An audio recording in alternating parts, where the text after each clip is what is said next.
The Pastor's Heart and Dominic Steele, and today, as we start to settle into the new normal of digital church, we're to some extent coping with the change and starting to put our heads above the water and asking, well, now, which direction should we paddle? And once you've stopped drowning, where should you swim to, and what does land look like, and what are we aiming for, and what's a win, and how do we measure success, and are we doing things that take lots of effort, time and money that won't actually really grow the kingdom, and are the things that we're doing that won't help grow the church and won't help grow the kingdom that we should stop doing, and where do we want to be at the end? Our guests are Tim Clemens from Grace City Church in Sydney and Dave Miers from City on a Hill, campus pastor in Brisbane. Thanks for joining us, Dave. Good to be here, Dominic. Thanks for having me. Now, before we come to detail with you guys, I just want to say it does cost us time, money, resources to put the Pastor's Heart together, and we want to grow this ministry, but before we do that, we need to become financially viable. And our website is patreon.com/thepastorsheart. And if you could go there, I was talking to, I think, 2 or 3 people this week who said to me, "Oh, Dominic, I've been meaning to support you. I really like what you're doing, but I haven't got around to it." Well, if you could just close the deal there, that would be awesome. And we'd love to have you as a supporter, and we need to have you as a supporter. Now, Tim, the Pastor's Heart, what's God been doing on your heart through this journey? Honestly, Dominic, I found the whole thing quite humbling. You just talked about, drowning at sea and once you're coming up for air. I feel like I've been drowning for a while. I like to think of myself as someone who's relatively competent and confident, but this whole COVID-19 thing, together with 1 or 2 things, all came together at the same time, which actually has just meant that I've been drowning and floundering somewhat. And so really that's both humbled me, but then also forced me to rely on God. So it's quite probably been a helpful thing in the long run. Dave, what about you, mate? Yeah, it's been a wild season, and yet I think one of the big themes for me that continues to resonate is just that theme from Lamentations 3, the steadfast love of the Lord never ceases, his mercies never come to an end, they are new every morning, great is your faithfulness, the Lord is my portion, says my soul, therefore I will hope in him. It just feels like a season where in the midst of confusion, in the midst of chaos, in the midst of death and pain, you can actually see God has been faithful in the middle of it. And that verse has been on my mind most mornings, waking up and looking for evidences of God's kindness and his mercy each day. And look, I think similar to Tim, I think it's been a season where my dependence upon God has increased. Even just as you look out at people in our church who are uncertain, who have lost jobs, all those types of things, seeing the way that they are trusting God in this season inspires me to keep trusting God and make the most of the moment to keep entrusting our people to stand firm in him who is faithful every morning. Now, I want to break this conversation down into a number of headings, thinking about how do we care for people in the community, how do we measure attendance, what do we think about maturity, how do we measure ministry in this whole COVID season and where we want to go. But just first, big picture, where are you hoping your church would be at the end of all of this? Because I presume it's going to be somewhere different to what you were expecting it to be in 2020. Tim, let's start with you. Yeah, sure. I mean, in some ways it is different, in some ways it's not different, because the mission hasn't changed. We want to make disciples, we want to mature them to be like Christ. And so in some ways that hasn't changed. Some of the details about how we're going to go about that have changed. So we're now online for our Sunday services, all our community groups using Zoom. They would be our 2 primary levers that we'd have throughout our normal kind of ministry. But in some ways I want to say, well, that requires tweaking rather than an entire change of direction. So I don't know that some things have changed, but a lot hasn't. Dave? Yeah, I'll echo what Tim has said. I hope your job description has radically changed in the last month. I mean, what were you doing and what are you doing? It's doubled. That's what's happened. Yeah, great question. So I'm the lead pastor of City on a Hill in Brisbane, and that role continues and continue to encourage our leaders and disciple people and connect with people. So that hasn't stopped. But I guess City on a Hill as a movement of churches, we, I guess, are clumping together our resources on a Sunday and have kind of even redeployed org charts and whatnot across the movement. And so one of the things I'm helping each of our churches to do is just getting in with our youth and kids coordinators, encouraging them in what they're doing week by week, locally engaging with families. But I'm also shooting a TV show every week. It's called City Kids TV. Check it out. It's citykids.tv. We've got 6 episodes that are online, and turned our spare bedroom into a recording studio, and that's been lots of fun, but it's also been a lot of hard work. So there have been things that have changed during this season for us, not just as a local church in Brisbane, but for a movement of churches in Australia. But to be honest, I think it's helping us to ask questions about what are we learning now that will actually change what we do in the future. Again, what Tim said is absolutely correct. Like, the mission hasn't changed, but perhaps some of the things we focus time and money on, perhaps some of the programs that we ran, perhaps some of the things that were ineffective. You know, like we've been running a monthly prayer gathering in the middle of Brisbane City, Wednesday mornings, prayer in the square, and we want to do that regardless of how many people turn up. And it's, there's anywhere from 3 to 15 people who turn up on a given Wednesday. And there's value in doing that in the heart of the city. But one of the things we've worked out in this season, we've got a prayer gathering every morning from 7 till 7:30 for 30 minutes, effectively a prayer book service of sorts. And that's actually been remarkable. Rather than, on a high week getting 15 people when we do our gatherings in the middle of the city, we're getting at least 15 people a day, engaging a whole bunch of people. And you're telling me you're doing Anglican morning prayer? Yeah, mate. Thomas Cranmer, he's got some game. Some really cool, like very strict back, and a lot of time in the some set prayers at the start, psalm of the day, some closing prayers, and plenty of opportunities in the middle. Confessing our sin, a word of assurance in the gospel, but plenty of time, and it's been super encouraging just seeing. The opportunities to share things to pray for. And people have shared some really heavy stuff that's going on in their life. By God's grace, we've seen some remarkable answers to prayers. We've also been praying quite specifically for friends and family, both locally and globally, who don't know Jesus. And there's been remarkable answered prayers of people engaging with the gospel, coming to online services. And so back to your question, I think as we get out of this season, what will we do differently? We'll still obviously do physical gatherings. Of course we will. We can't wait for that moment. But perhaps there's some leveraging of tools that we're doing right now that perhaps we already could have. For example, chatting to we've struggled to get people around my age with young families to connect in with our gospel communities. A number of them have reconnected into gospel communities now because they don't need to go anywhere. Now, I think our normal operation for gospel communities ought to be in the flesh, around a table, and we ought not change that. But recognizing the season of life that many are in, perhaps this is a moment to go, hey, beyond this, maybe we can have either some online versions for people who can't get out of home because of young kids, or people join in a gospel community on a screen while the rest are around the table, and just, trying to think through new ways to do what we've been trying to do.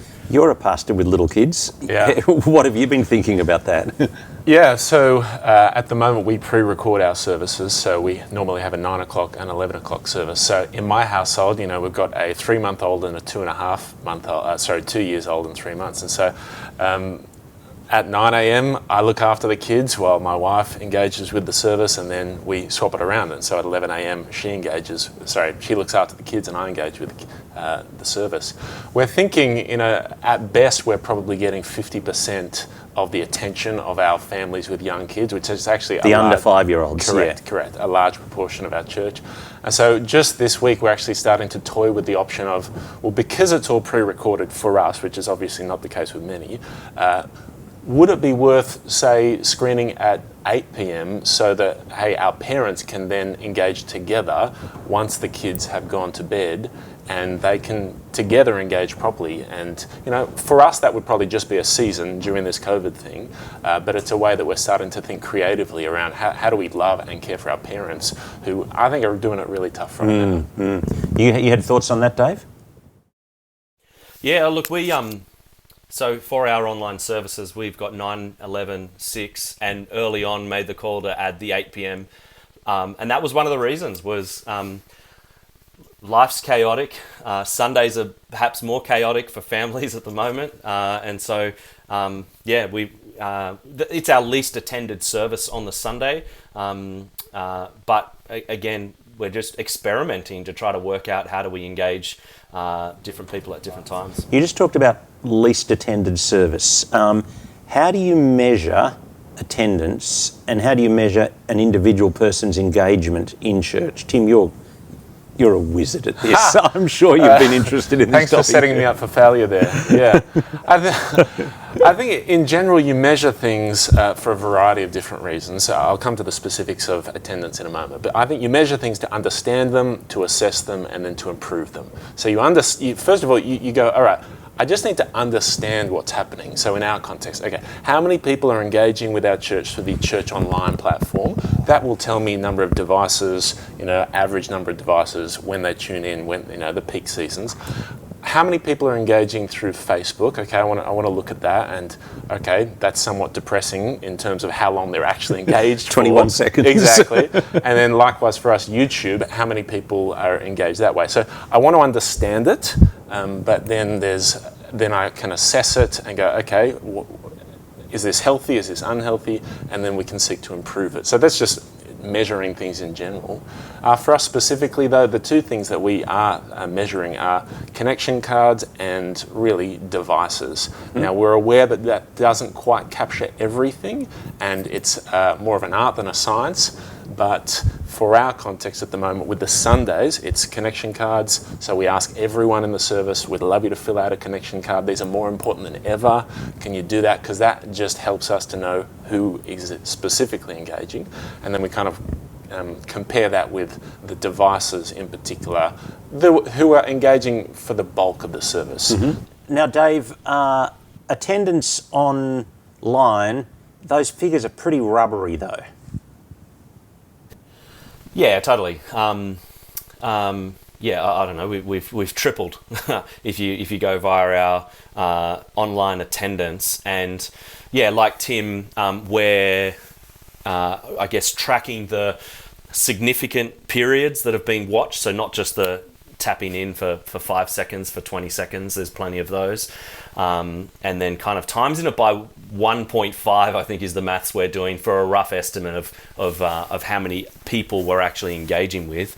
Look, every person matters. Numbers matter. The book of Numbers has got lots of them, right? But the book of Acts has got numbers, and in the Gospels we see that when one person repents and turns to follow Jesus, like there's a party in the presence of the angels in heaven. And so we value every single person that logs on, and I think we are absolutely engaging our core. I think we've re-engaged some people on the fringe that we hadn't seen for a while, so we praise God for that. And I guess anecdotally, I can even just see the number of my own friends randomly who aren't Christian, who are somewhere in the world, who are logging in. I don't know how long they're staying on for, but some of them are coming back. I've been able to have some conversations with others. So it's just, like at one level, it's a bloated number. But God's doing something in the midst of that. I know that pastors are bombing in on other people's churches. A mate Mikey up here in Brisbane, I bombed in on him yesterday afternoon and went, "Preach, Mikey." I was probably only there for 2 minutes, but what he said was good. I think I've seen you pop up, Dominic. You've been church hopping all weekend. And that's kind of nice, but it doesn't actually. I'm not going to join City on a Hill Brisbane in the long run, and so I can get excited that other people are watching and that kind of, and we've had the same experience in terms of we've had people who used to be part of our church a decade ago reconnecting with us and sending us messages of appreciation for the ministry of the word that they've been getting, but really they're not going to be long-term members of the ministry of Jesus here. And so I could put a lot of energy into serving them, which isn't going to help grow Christ's ministry here. And so I'm wanting to make decisions now that will actually set us up for a win in the future. This is the kind of thing you think about, Tim. Yeah, so in our context, we've had a similar kind of thing. And I would never tell someone, don't engage with our services unless you were one day able to physically attend. I wouldn't do that. No. But recognise that during this season, we have an ability and an opportunity to make a difference in people's lives, help them to spiritually grow, even if they're never going to join our church. And so I want to say, yeah, that's awesome. It's like listening to someone's podcast. That's great. We're considering front-ending our services just with a pre-record that says something along the lines of, if you're tuning in from outside of Sydney, great to have you. Make sure you get along to your own local church when all this is over. Just develop a relationship with real people in your community, sit under good and godly leadership. So we want to do that. But on top of that, we ordinarily would, are continuing to work through our integration system. So, all right, trying to get a sense of who's engaging with us. A lot of that happens, as I said, through our online connect cards, things like that. Who's engaging with us? Where are they at? So if you're a non-Christian, let's get you along to explore.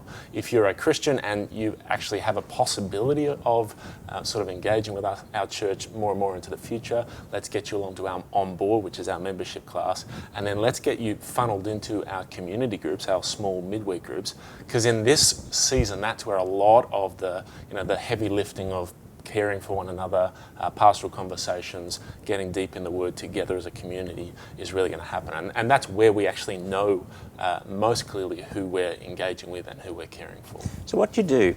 I've got a couple of people in mind. These are real people in our church this last week. We've had a couple of students who've left to go back to live in Switzerland and Germany, but they can't rejoin a church in Switzerland and Germany, and so they're staying part of our community groups here. And then we've got some other bloke who's in England. His church is shut down, and he ticked on the comment card yesterday, "I want to join the village community. I want to do Introducing God with you." And it's just a whole new world. You've got the same issues? Yeah, same kind of issues. Our general approach is if someone's already a member of our community and they're moving back, then at least while this thing is looking after them. Yeah, absolutely. If someone's completely outside of our community, again, I wouldn't say don't engage, but I'd probably ask, get along to explore. I think we're happy to evangelise you, whether it's Alpha or it's some other Introducing God, absolutely. When it comes to stepping into our community groups, there's probably a question just around relational capacity of our people, staff resource that we would have to work through that. So I probably wouldn't be encouraging someone to jump into our groups during this time. Rather, I'd probably say, look, if you're on the other side of the world, engage with us at a distance, but try and go deep with some of the people in the church that you're actually going to be able to join after this. How are you going with evangelism? What's the strategy in terms of courses that you guys are doing, Dave? Yeah, great question. We, this week, are rolling out Alpha across all of our City on a Hill churches. So we've got it midweek nights. Each church is hosting a course on one of those nights. And we've also got another catch-all night that just from people who have randomly signed up. We've had, amazing sign up for people who are unbelievers or skeptical or on the fringe or big doubts. Ridiculous numbers. So it'd be interesting to see at the end of this week how many of those turn up. But it's, to be totally honest, it's been very exciting, the boldness of our people in praying, in inviting, in giving them a link to an online service, but then saying, hey, why don't you come and be part of this course with us as well? So we've typically run our own course called Introducing Jesus, and that was the plan to be doing that this year, but we felt we were able to move quite quickly with some of the Alpha resources, and our church in Geelong has previously run Alpha as well. So and personally, having watched some of the videos just recently, there's some fantastic content in their core. The first 6 weeks are fantastic. I think they're weak on sin, and hence weak on judgment, and hence poor at expressing the clarity of the significance of the sacrifice of Christ. But we can leave that for another discussion. Absolutely. Yeah, but that's actually why Rico Tice went to the trouble of writing Christianity Explored, and why I went to the trouble of writing Introducing God, because we thought the sociology of Alpha was really wise, but actually we were disappointed with the theology of Alpha. And so, yeah, I think you want to ask yourself that question. What's the presentation on sin? What's the presentation on judgment? What's the presentation on atonement? Because I'm seriously disturbed at the moment at the number of evangelicals who are jumping on board without having necessarily asked that question. And I think actually that if the Roman Catholics are as enthusiastic about Alpha as they are, you want to say, well, hang on, they're coming from a different place to me. Yeah. Anyway, that's a separate discussion. I would have agreed 100% 20 years ago, and I'm actually a big fan of Christianity Explored and have run Christianity Explored. I haven't run Introducing God, but Dominic, love your book, Introducing God. I've grown up with a 2 ways to live framework and preach boldly from Scripture. But you think they've got sin better? And judgment. What's that? You think Alpha's got better? I actually think I really do. Yeah, I think just having watched the most recent videos, I think it's fantastic. I also think that we want to present the gospel clearly in a Christianity course, but also recognise that it's step one in an ongoing discipleship relationship. And so I trust we'll see people become believers, and regardless of how strong the emphasis perhaps is or isn't at certain points, I think the gospel is absolutely there, and we'll be discipling people who become Christian in a church where, we've just preached the book of Revelation. Last year we preached the book of Judges. We're ready to go toe to toe with sin and judgment and the grace of God in the Lord Jesus Christ. So I wouldn't throw the baby out with the bathwater. Sure. Okay.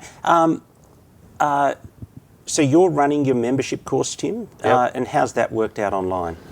Yeah, I'm really excited about this. So this is probably one of those examples, what Dave was saying before about the way that we're doing things now, potentially changing the way that we do it in the future. So we have a membership course called On Board. We run it once a month and normally just on a Sunday afternoon. Now it goes for 3 hours ordinarily, and so people would come. We've had hundreds of people through it over the years. We've taken a large chunk of the content that we would normally deliver and pre-recorded it, and we've turned it into a course that people do before actually coming along to our Zoom meetings. Mm-hmm. So we've loaded it up on Ministry Grid, which is just an online content delivery course. So turned it into a course. People sign up to On Board, they get given the link. They've got maybe an hour and a half's worth of content, just me, others delivering stuff about church, doctrine, all that we believe. And then having done that, they then come along to an hour and a half Zoom meeting. We ran it maybe a few weeks ago. I think we had probably 12 people still a part of it. So for our first one, that was pretty exciting. And actually what we discovered is that now that there's less content dumping, there's actually a lot more time for getting to know one another. And so I'm considering moving forward, let's do that more so that it saves a lot of the, on a Sunday afternoon for 3 hours, there's only so much people can take in. But this way, they've got it, they can engage with it, and then we can come and discuss it together. Mm-hmm. What about you, Dave? How are you onboarding people? Yeah, great question. We're using our gospel community structures as much as possible, our Bible study groups. To be honest, we've had less people fill out Connect cards than on a normal offline Sunday. And so we're even asking the questions of, I guess a key question across our whole movement is we've got a fantastic experience Sunday by Sunday as we kind of clump our resources together to do online church. But we're constantly thinking we're not just one mega church across the country. We are actually local churches in local contexts. And so that's been a big question of how do we make sure this isn't just a consumer that's tuning in for something on TV, but that there's real opportunities to connect with the familiar faces from City on a Hill in Brisbane. So one of the things that we do on a Sunday after each service, 80, 90-minute service, and then have a local City on a Hill Brisbane Zoom link that people come and hang out and that's fun. There's opportunity to share prayer points, reflections from the sermons. We'll typically even break up into breakout rooms just off the back of that, and just for 30 minutes, just to connect real time with faces that we're familiar with. And so that's been really helpful. But again, one of the things we're also thinking through is how do we engage that fringe in this time? Because we're engaging the core really well. And likewise in our midweek gospel communities, I think we're 20% increase in normal attendance, which is really encouraging. But we're really, had a meeting with our gospel community leaders last night and really trying to think through, okay, we've got the core engaged, we've got good attendance at gospel community. How do we help those who are part of the core, who actually have connections with the fringe? How do we help them actually do that work? We may not get as many cards filled out as we normally would, but we need to rely on the people of God all the more to connect with the people around them who are typically people in relationship with them anyway. And so, thinking that through, and also thinking through how to, looking at doing like a midweek type of service that stripped back, a much shorter time, just for City on a Hill Brisbane, and we hope that even off the back of that, that'll be an encouragement to bring other people along, and also hopefully get a bit more data from people of ways that, through connect cards and so on. What do you think about people in ministry? Because it feels to me like in our church we had a really high percentage of people serving, whereas we've kind of defaulted in just a kind of production crew and a little bit of crew on follow-up and a little bit of crew on mission. Yeah. But it feels like 60% of people have stopped serving in this season, which worries me that we could be training our people to a culture of consumerism. Yeah. And so our church, we've typically had about 70% of our members engage in ministry. And by ministry, I mean a formal role in somewhere in the church. Many of them are on Sundays, but not all of them. Now, a lot of what the formal ministry role has been designed to help us achieve is the larger gathering. And so you need 6 cafe teams of 6 people to serve food to cater for 200 odd people in a sustainable basis. But once you strip that away, you obviously don't need it. Now, that doesn't mean people stop serving. It just means, and doing ministry that is, it just means the way that they were serving and required to serve has been taken away. So yes, some of our teams have become increasingly more specialised, and we now need a select group of people, less of them, to pull off a Sunday service, because it's basically now a TV show.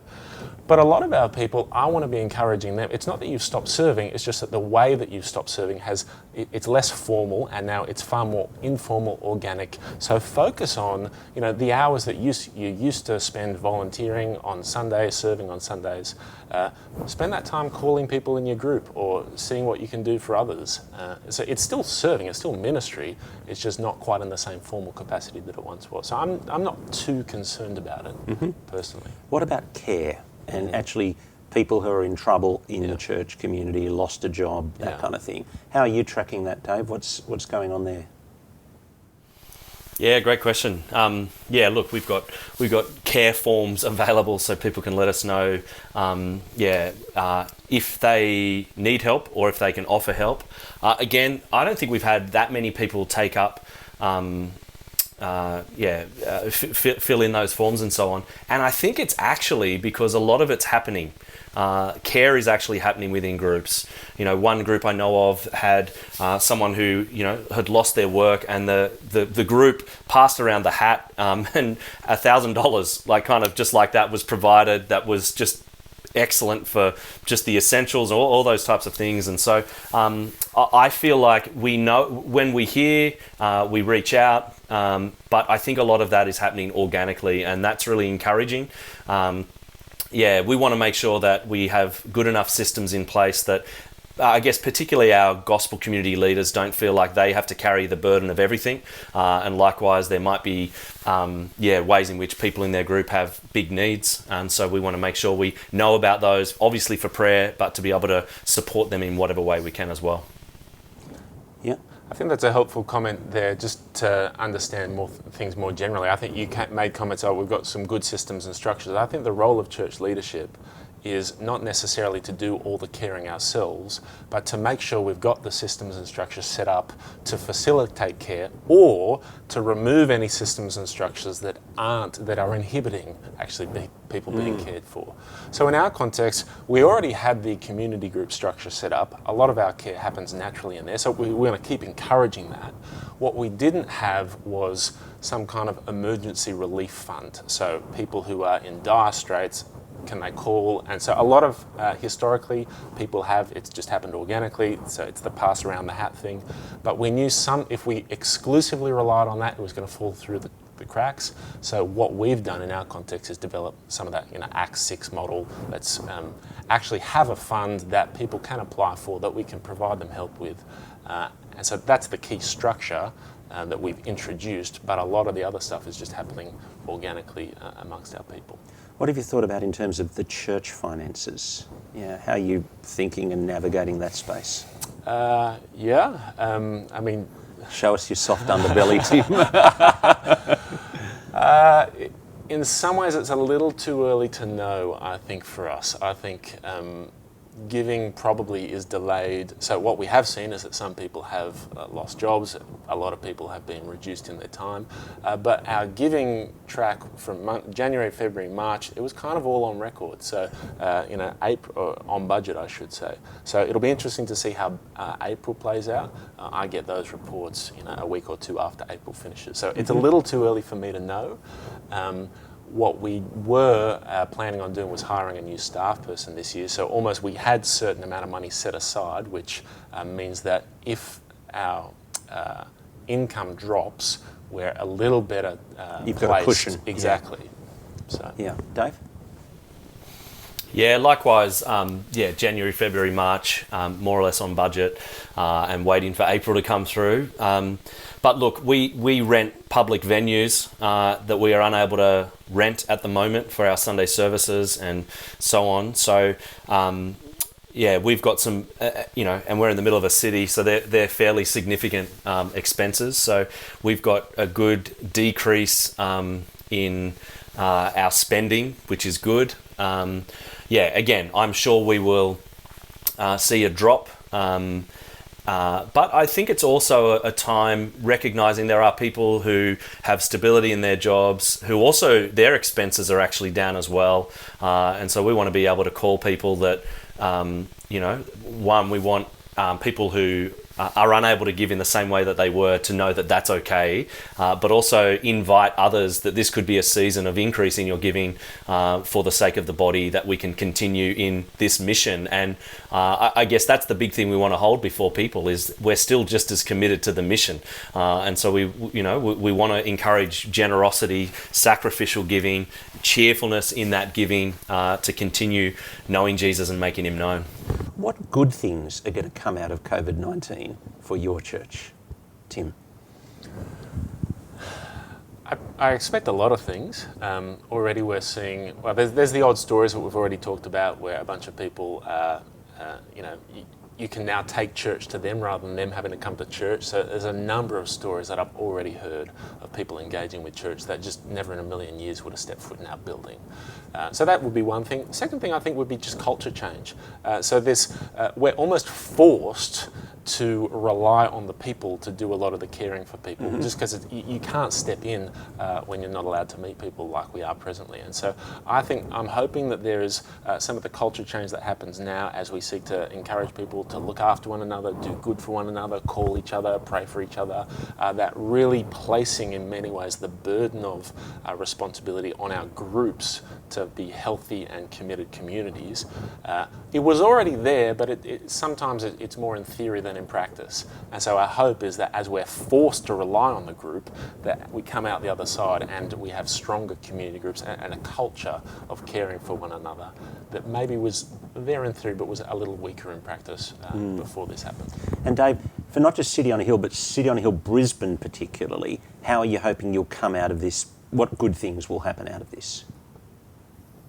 Yeah, look, I think The headline is, I hope and trust people will have a greater confidence in God, that He is good, that He is worthy of worship, He's worthy of our trust. He's with us in the mountaintop moments. He has gone before us in the valley lows. He is trustworthy. Jesus is our good shepherd. My hope and prayer is that we'll see a greater confidence in Christ, in His gospel, in His sufficiency. And I think we're already seeing this. I feel like a pandemic has increased people's urgency to make Jesus known.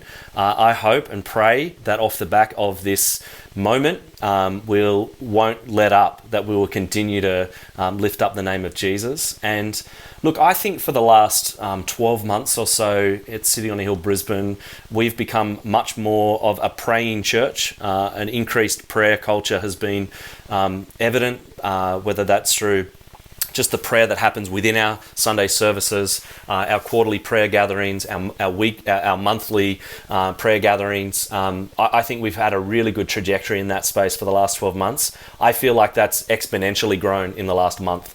Our morning prayer rhythms, again, I'm not sure what they're going to look like afterwards. It may not be a 5-day-a-week thing. It may be online sometimes. It may be offline sometimes. I don't know what it looks like. But I hope that even just having sat in countless prayer meetings in the last month, I hope some of the fervency that people have been praying for their unbelieving friends, family, neighbours, both local and global, I hope that continues, and I hope and trust we see God bring glory to Himself as He answers those prayers in accordance with His will. Dave Miers and Tim Clemens, thanks so much for talking to us today. Thanks, Dominic. My guests. Thanks for having us, Dominic. My guests on The Pastor's Heart have been Dave Miers, campus pastor for City on a Hill Brisbane, and Tim Clemens, the lead pastor of Grace City Church in Green Square in Sydney. You've been with The Pastor's Heart, and we'll look forward to your company next week.